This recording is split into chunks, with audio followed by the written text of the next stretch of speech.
Radio Universidad de Chile presenta Tras las líneas, conversaciones con Manuel Antonio Garretón, Premio Nacional de Humanidades y Ciencias Sociales.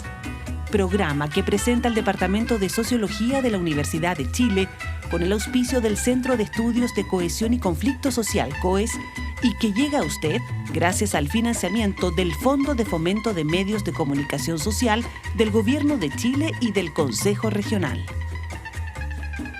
Muy buenas tardes, bienvenidos y bienvenidas a Tras las líneas, el programa presentado por el Departamento de Sociología de la Universidad de Chile, que cuenta con el auspicio del COES, el Centro de Estudios de Cohesión y Conflicto Social, y que cuenta con el financiamiento del Fondo de Fomento de Medios de Comunicación Social del Gobierno de Chile y del Consejo Regional, adjudicado por concurso. Estamos hoy día en una situación especial del país y de nuestra reflexión. Como siempre, lo que intentamos es, desde la perspectiva de las ciencias sociales, de las investigaciones, de lo que es un discurso académico, pero que intenta estar presente y decir algo sobre lo que se nos ocurre como sociedad, como grupo humano, como colectividad, estamos frente a un tema crucial en lo que ha sido el desarrollo del último tiempo en Chile, que ha sido el resultado del plebiscito ayer. Y en ese sentido, yo creo que todos, tal como entendemos que estos años han sido años cruciales, en lo que estaba en juego es, y lo que está en juego es muy, muy definitivo para el futuro de nuestro país, también entendemos que los resultados del plebiscito de ayer tienen una significación fundamental. Ahora, la pregunta es si esto significa que todo lo que se dijo sobre el sentido de un proceso transformador democrático, con carácter de refundación de los principios de organización de la sociedad en forma democrática y con una implementación obviamente gradual y de largo tiempo, pero no quiere hacerse cargo de problemas epocales, problemas de deudas históricas de Chile, problemas que tenían que ver con la fractura de la sociedad. Si todo eso quedó fuera o eso continúa, pero continúa de otra manera en la medida que como parte de ese proceso se elaboró un texto constitucional en la medida que la cuestión constitucional era central para la reorganización y la reconstrucción de la comunidad política, pero que ese texto ha sido rechazado, propuesto por una convención ciudadana, pero rechazado por la ciudadanía en su gran mayoría. ¿Continúa o no continúa? ¿Y de qué manera continúa este proceso transformador de la sociedad chilena? Seguimos en el mismo gran ciclo, pero ha terminado una etapa e implica entonces la redefinición de otra. Esto es lo que queremos conversar con uno de los mejores analistas que tiene este país actualmente de la política y de la política y la sociedad. Un politólogo de origen uruguayo que realiza muchas investigaciones desde la Universidad Católica, Instituto de Ciencia Política, donde trabaja, que se llama Juan Pablo Luna, que es doctorado en la Universidad de North Carolina, Chapel Hill, y licenciado en Ciencias Sociales Aplicadas de la Universidad Católica del Uruguay. Ha sido profesor en múltiples universidades extranjeras, tiene muchos libros sobre la situación latinoamericana, es un experto en la situación latinoamericana, y ha sido en el último tiempo un columnista muy importante comentando precisamente lo que ha sido este proceso. Con él hemos compartido diagnósticos de la sociedad chilena como la sociedad rota, la sociedad quebrada o sociedad estallada, y entonces en ese marco ver lo que ha sido este proceso transformador que busca reconstruir, en cierto modo, la comunidad política. Entonces, Juan Pablo Luna muy bienvenido. Muchas gracias por estar con nosotros. Sé que ha sido muy difícil para ti por las múltiples cosas en que estás, participar en esta discusión, en esta conversación, y quisiera partir por eso. ¿Crees que esto cancela o se mantiene el sentido del proceso transformador y entramos en una nueva etapa al respecto? ¿Cómo lo ves tú?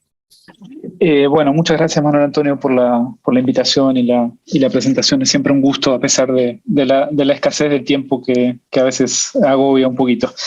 Mira, yo creo que el proceso evidentemente continúa, y eso me parece que está fuera de discusión y estaba sobre la mesa desde hace tiempo ya. Pero tiene que continuar ojalá, internalizando ciertos aprendizajes que deja, digamos, lo que ha sido este primer intento constituyente, ¿no? Y por otro lado, y continúa en parte porque, como lo hemos discutido aquí mismo, esto tiene que ver con transformaciones epocales que exceden a Chile y que exceden también, digamos, a su sistema político. Pero por otro lado, también yo creo que se abren riesgos, ¿no? En términos de lo tentativo de una construcción que lamentablemente en Chile es siempre desde arriba, digamos, ¿no? Y donde hay muy poca capacidad, me parece, en el sistema político completo, ¿sí?, de entender por dónde va la sociedad, cuáles son las complejidades de la sociedad y cómo en los últimos 2 años cambiaron fundamentalmente o se atenuaron ciertos descontentos y crecieron otros descontentos, y eso jugó en contra del proceso, en un proceso donde también, digamos, sus protagonistas perdieron sintonía con la base social y con la demanda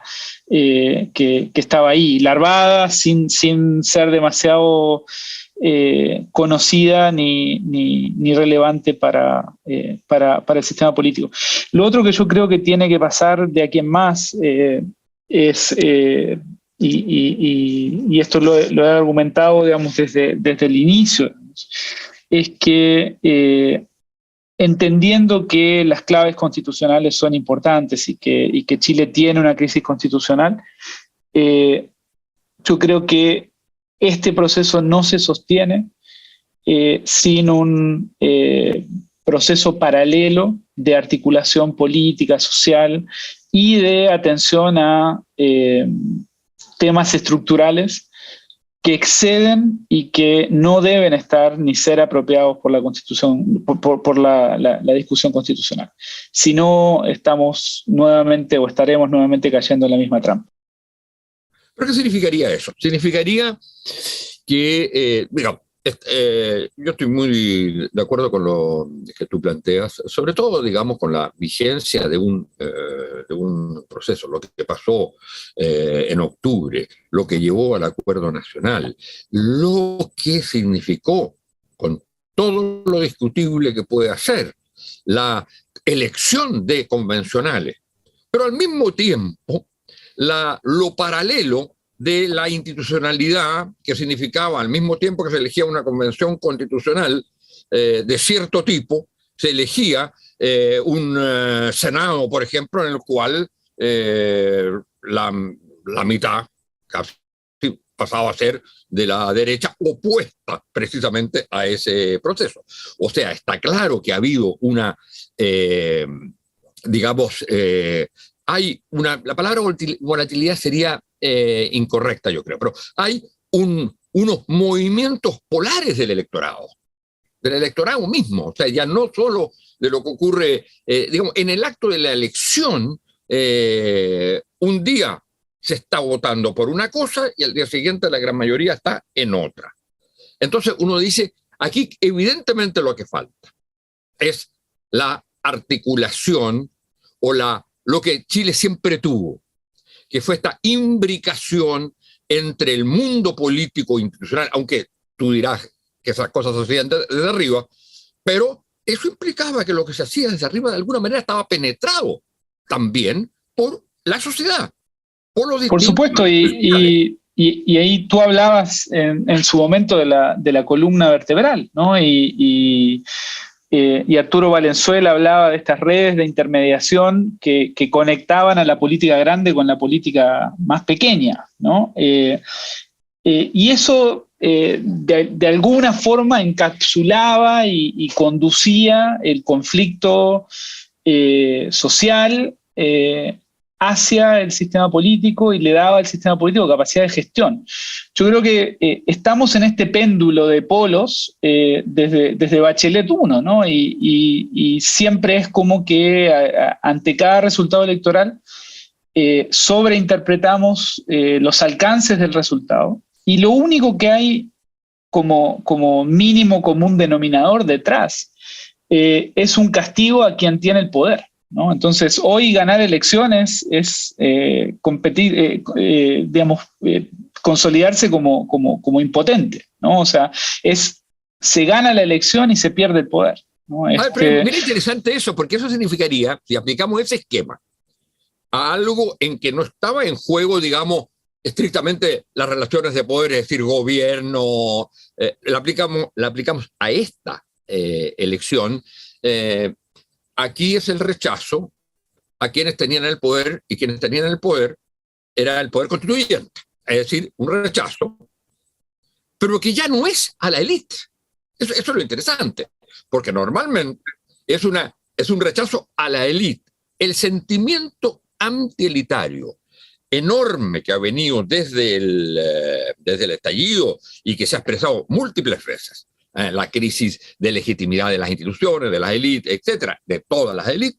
Sin embargo, aquí lo que hay es una reacción de la ciudadanía, por decirlo así, contra no una élite, pero sí que la ve, pareciera verla como una élite que se separó de ella, ¿o no?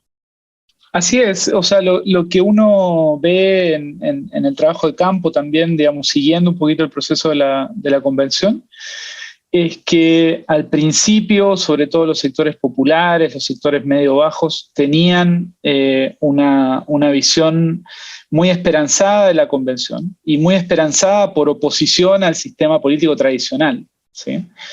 Y lo que empieza a pasar, yo diría, en el verano, ¿no? Es que en el verano pasado, ¿sí? Es que esa convención que era vista con optimismo y con cierta, digamos, diferenciación respecto a la élite política tradicional, empieza a fusionarse en su forma de funcionamiento con la élite tradicional. Al principio del proceso nosotros preguntábamos,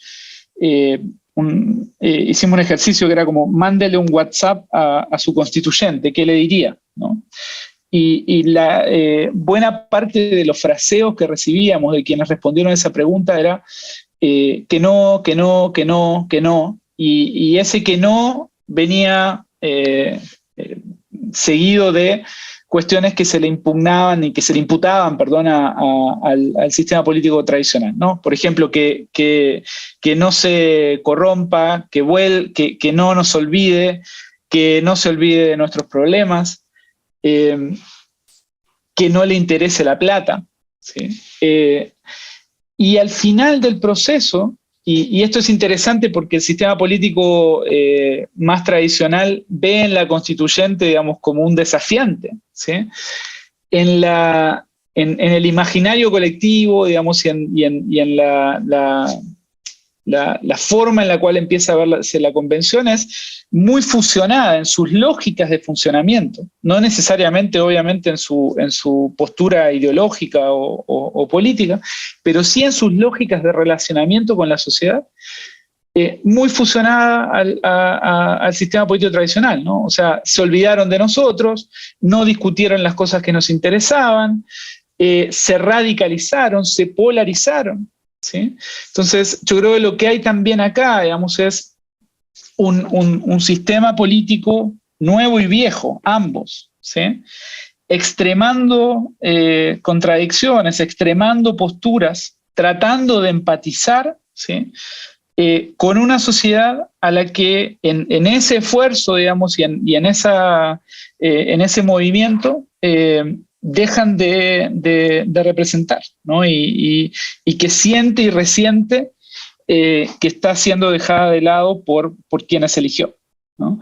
Lo otro que yo creo que es importante y que no es posible, digamos, disociar del resultado de ayer, Manuel Antonio, es que si bien acá hay un juicio a la convención, y yo creo que ahí la convención, digamos, es la primera responsable, digamos, de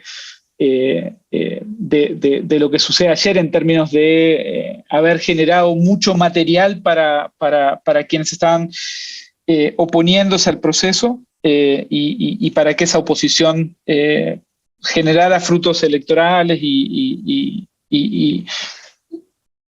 tuviera efecto en la opinión pública. También hay, me parece, digamos, una reacción al proceso de cambio que refleja o que representa el gobierno del Frente Amplio, ¿no? O sea, el gobierno en los últimos meses hizo mucha campaña, digamos, por la opción del apruebo, digamos, sin... y esto no tiene, digamos, como, me parece, no hay dudas respecto a eso. Y creo que a la gente le pesan los problemas cotidianos, ¿no? Que tienen que ver con seguridad, que tienen que ver con el estado de la economía, que tienen que ver con una realidad que se ha vuelto muy dura, ¿sí? Y de la que con justicia o sin justicia responsabilizan al gobierno que se puso atrás del proyecto constitucional. Hay una cosa que me parece a mí muy, muy importante en esto, en lo que tú estás diciendo, a ver si lo retomamos como de otra manera. Esta ruptura entre en la columna vertebral, en lo que fue la relación entre partidos y sociedad, con todo lo que estos problemas podía tener de falta de autonomía en la sociedad civil, en fin, pero esa ruptura, lo que significa, lo que se traduce al final, es en que la expresión ciudadana, y habría que ver quizás con una excepción del último tiempo, es fundamentalmente una expresión de rechazo. Incluso la del apruebo del 80%. Sin duda. Era un rechazo a partir de lo que había ocurrido desde octubre del 2019 para adelante. Entonces era un rechazo a. Y entonces lo que uno ve, y eso es otra manera de decir lo mismo, es la ausencia de un horizonte común, la palabra que se usa, a mi juicio, malamente, en fin, como de un consenso. O sea, ¿qué cosa en común o de proyecto hay en lo cual haya un cierto consenso? Entonces, mi impresión es que lo de ayer es un rechazo, sin duda, a un texto, también a una manera de hacer las cosas. Y bueno, y entonces, ahora, lo que yo te quería preguntar, porque sé que estás muy apurado, pero lo de ayer fue el resultado, me imagino que es tu caso también, ninguno de nosotros previó este resultado de este tipo. Y la pregunta entonces que nos lleva a nosotros, que a la vez hemos jugado como un doble rol, estábamos en una de las posiciones, eso es evidente, ¿eh? Y al mismo tiempo queríamos ser analistas. Entonces, la pregunta es, ¿por qué no vimos este resultado que es tan evidente? Porque digamos que no le hubiéramos achuntado a un resultado 49-51, no es tan grave. Pero ¿por qué no vimos esto? ¿Qué crees tú que nos falta? De hecho, incluso los sectores que estaban por el rechazo no preveían un triunfo de esta categoría. ¿Qué le pasó a la sociedad y sobre todo al mundo nuestro, al mundo de los analistas, al mundo, independientemente de las posiciones que tuvieran, que no pudieran? No estoy hablando de las encuestas, estoy hablando de si hubiéramos previsto o pensado que esto podía pasar, probablemente habríamos dicho otras cosas. Yo creo que yo no sé si estoy de acuerdo con que no se dijo, digamos. Yo creo que la brecha y el margen del rechazo es bien impresionante, ¿sí? Creo también, digamos, que es bien impresionante el nivel de participación electoral, ¿sí? Pero creo que se dieron alertas, ¿no? Y yo creo que la principal alerta que de nuevo, digamos, fue tapada por la victoria electoral de la segunda vuelta del año pasado y lo que vino después, sobre todo, digamos, en el mismo momento en el cual la gente estaba empezando a reaccionar en contra y a alienarse del proceso constituyente, ¿sí? Se estaba viviendo una luna de miel anticipada que fue antes del 11 de marzo, durante el verano, con la figura de Gabriel Boric. Pero yo creo que la advertencia fundamental fue, por un lado, digamos, la irrupción de José Antonio Kast, la irrupción de Parisi, ¿sí? El resultado a nivel parlamentario, todo eso, digamos, yo creo que de nuevo queda opacado por una visión relativamente simplista y poco profunda del resultado electoral. Pero yo creo que esto había indicios en ese sentido. Y me da la impresión de que también lo que pasó fue que a quienes mostraban esos indicios se les caía, digamos, bastante duramente en términos de la crítica de quienes estaban mucho más convencidos del proceso y mucho más a favor de lo que venía siendo, digamos, la labor de la constituyente, ¿no? Entonces también ahí se empieza a generar, digamos, como un cono de silencio. Pero a mí me parece que más allá, de nuevo, digamos, de la brecha, y creo que la brecha tiene que ver también con la ampliación del padrón, me parece que no era un resultado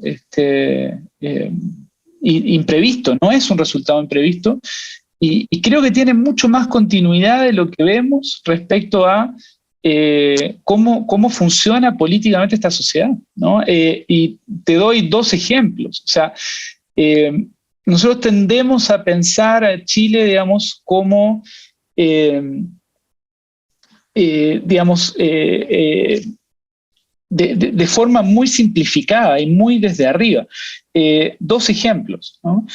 Tenemos toda esta discusión a nivel de lo que fue el debate constituyente y lo que es el debate político en general, respecto a esta oposición entre más Estado o más mercado, ¿no?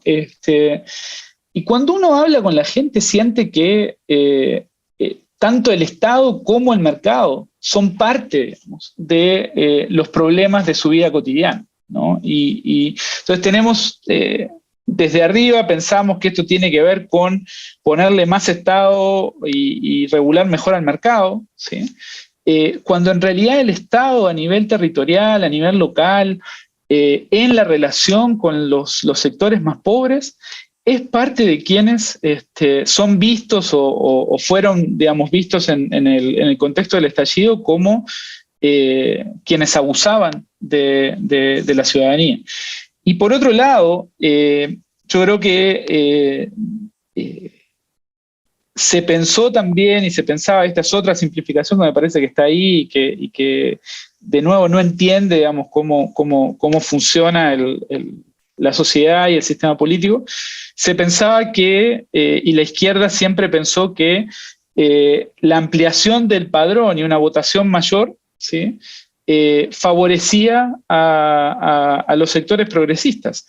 Cuando en la post-transición, quien mejor votaba en los sectores populares era la UDI, y fue uno de quienes, fue el sector más debilitado por el voto voluntario que ellos mismos empujaron desde el gobierno, ¿no? Entonces, tanto la UDI leyó mal el tema del voto voluntario en contra de sus intereses, como hoy los sectores progresistas piensan que la activación de los sectores populares les va a favorecer, ¿no?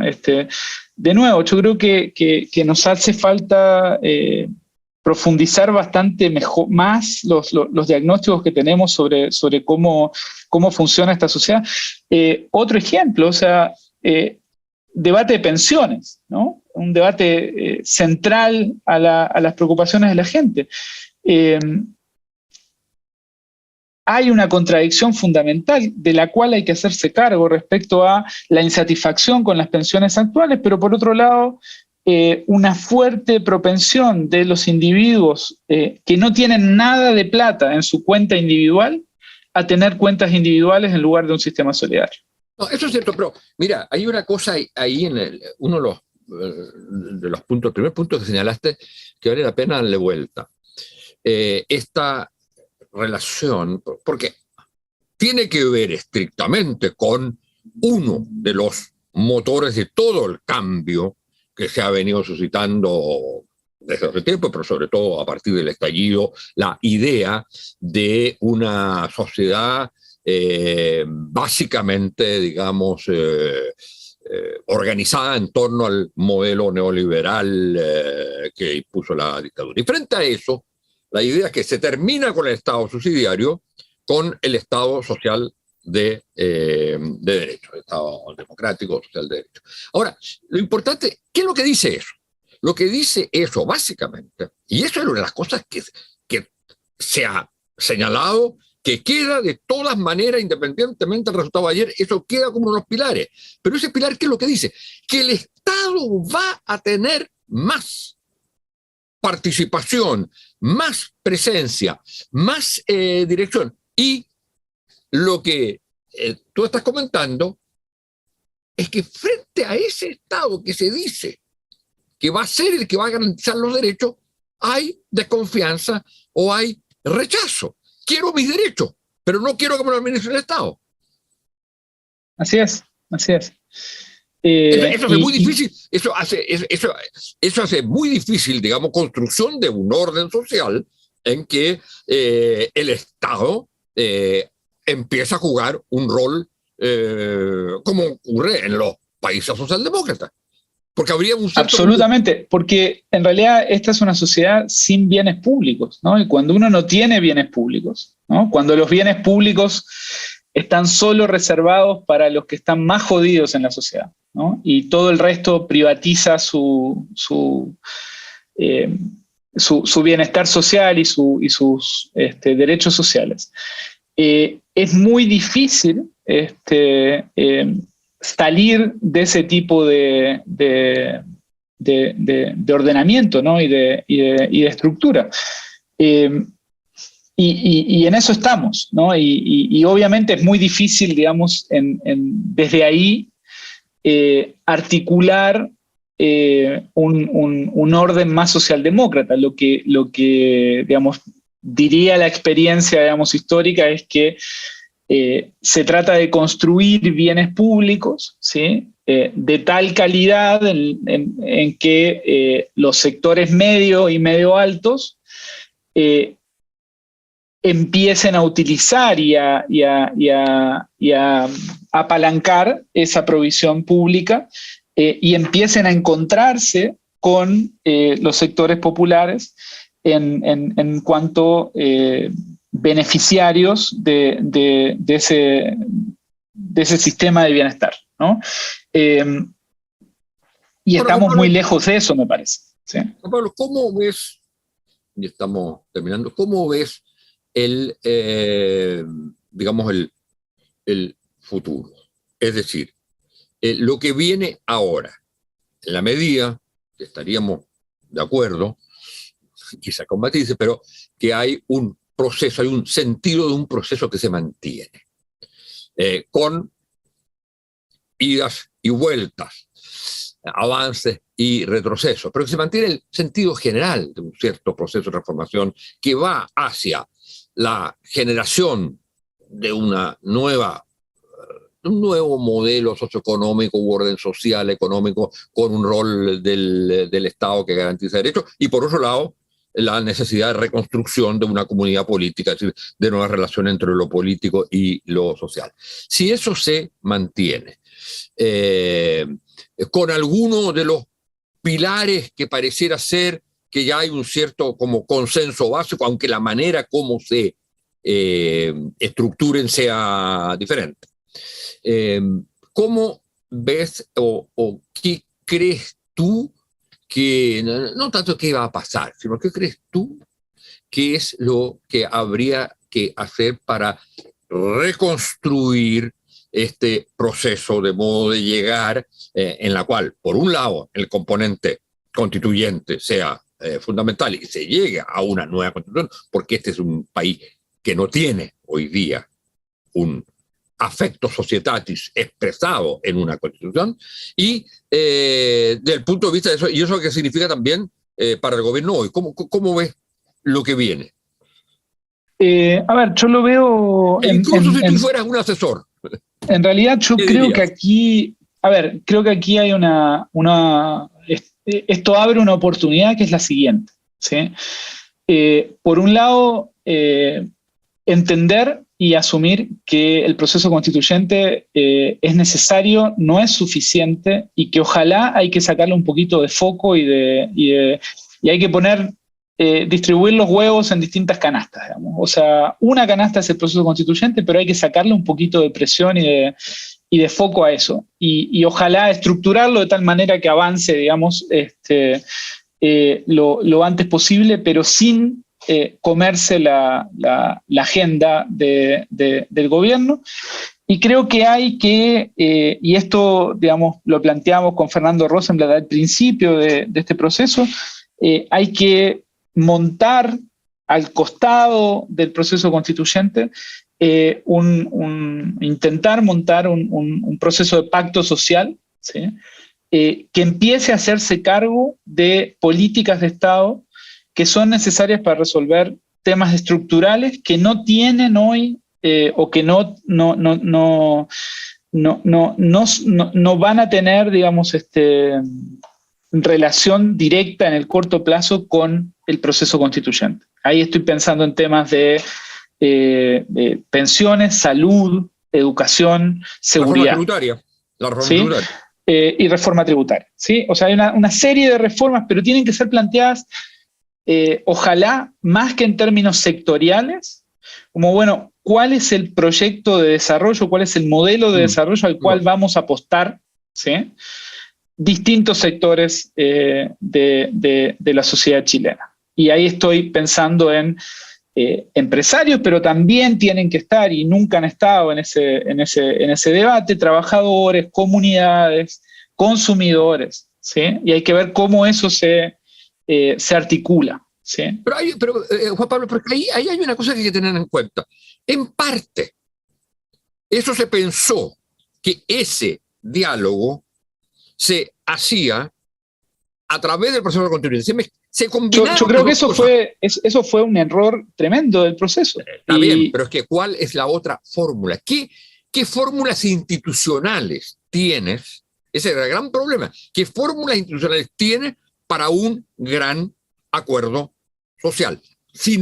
O un nuevo pacto social. Si el Parlamento, por decirlo así, había perdido toda la legitimidad, lo lógico era pensar que aquí había una manera de hacerlo. Ahora te quedas sin ninguna de las dos. ¿Cómo? Yo estoy de acuerdo, o sea, es muy difícil hacerlo, pero hay que intentarlo. Y creo que sin intentarlo no hay proceso constituyente que te saque de este lío. No importa acuerdo, la Constitución. Institucionalmente, ¿cómo lo ves? Pero institucionalmente, ¿cómo se hace eso? Mira, yo creo aquí hoy... tenía una posibilidad, que era la cuestión constitucional. La otra era a través del Parlamento. Ambas cosas no son el lugar hoy día de un pacto social. ¿Cuál es el lugar de un pacto social? Yo creo que si bien hay que pensar a nivel país, dados los niveles de fragmentación y de distintas realidades que tenemos a nivel de distintas macroregiones, por ejemplo, ¿sí? Yo creo que se le podría dar un rol a los gobernadores regionales, ¿sí? Que son figuras que están ahí medio interdictas, digamos, electas, pero sin demasiadas atribuciones, que tienen que son bastante transversales en términos políticos, que pueden de alguna manera abrir diálogos con alcaldes que también, y alcaldesas que también son importantes en términos, digamos, como de la vida cotidiana de la gente, para empezar a estructurar, ¿sí? Algún tipo de pactos sociales regionales, primero, que luego se traduzcan en una visión de desarrollo a nivel país. Es muy difícil. Hay que sentarse y diseñar institucionalmente cómo hacer esto, pero yo creo que sin eso vamos a seguir al son de el vaivén electoral, y en ese sentido me parece que el riesgo fundamental hoy es la irrupción y el avance de sectores de derecha muy radical, con repertorios de acción política que desafían la institucionalidad democrática, y creo que eso debiera ser el catalizador, ¿sí? Para todo el sistema político, inclusive para Chile Vamos, ¿sí? Digamos, una visión en la cual se entienda que o se salva de alguna manera, se salvan juntos, ¿sí? O si las fuerzas políticas siguen compitiendo con un horizonte de muy corto plazo, ¿sí? Orientado solo a ver quién va a ganar la próxima elección, vamos a abrir juego a actores que vienen de fuera del sistema y que hoy, en este contexto, ¿sí? de desgaste institucional, de descontento bastante generalizado, tienen mucho juego para irrumpir electoralmente en el próximo ciclo. Y ya lo han hecho. Hay entonces tres desafíos fundamentales a partir de esto, que no son necesariamente, que no se juntan, es decir, que pueden converger, pero que no ocupan el mismo espacio, ¿no es cierto? Uno es el proceso constitucional, es decir, dotar de una constitución que resuelva el modo como se organiza el poder político y ciertos principios fundamentales del orden social. Una segunda cosa, y eso implica, digamos, un nuevo proceso constituyente, una segunda cuestión es las políticas de gobierno de transformación estructural, retomar esa agenda, y por debajo, al lado, o penetrando esto, un pacto social o un nuevo acuerdo social sobre, digamos, que le dé como un sentido que antes se pensó que lo daba el proceso constituyente, que le dé un sentido general a estas cosas y para que se avance en la reconstrucción de una comunidad política propiamente tal. Así y tú es. das algunas ideas al respecto, que eso tiene que tener una base que no es decir, por supuesto que penetra de alguna manera las políticas de gobierno, por supuesto que penetra de alguna manera la Convención Constitucional, pero que tiene también una dinámica y un espacio distinto donde la posibilidad de pactos regionales, pactos sociales a niveles regionales, vaya como generando esta posibilidad de una especie de constructivismo que lleve a, o que tenga consecuencias en un horizonte general para el país. Yo creo que el desafío, Manuel Antonio, es hay que, por un lado, salir de la contingencia para pensar y solucionar problemas estructurales que son urgentes, y al mismo tiempo para eso se necesita comprar un poquito de tiempo y de paciencia, ¿sí? Ojalá solucionando los temas más urgentes de las personas y abriendo canales de representación, de escucha, que el sistema político ha perdido hace mucho tiempo, ¿no? Entonces hay como un juego también que tiene que ver con las temporalidades y que es un juego muy, muy difícil de hacer, ¿no? Pero es la única salida que yo veo a una crisis como la que tenemos hoy. Y ahí hay una cosa muy importante, el tema de los canales de representación. De hecho, el canal de representación clásico, que eran los partidos, el Parlamento, etcétera, ha perdido legitimidad. Por otro lado, se buscó nuevos canales de representación a través de este sistema de creación de la Convención Constitucional, y eso también pareciera ser, y eso ya se había señalado muchas veces, que la capacidad de representación de esa era muy escasa, porque era más bien la agrupación de intereses, de distintos intereses, identidades, aspiraciones de muy distintos grupos, y entonces lo que aumentaba la heterogeneidad, la diversidad, pero conflictualizando y sin un horizonte común. Bueno, Juan Pablo... Sí, o sea, es un problema de representación, pero también es un problema de articulación, ¿no? Y donde es imposible priorizar sin articular y dar soluciones a los temas fundamentales.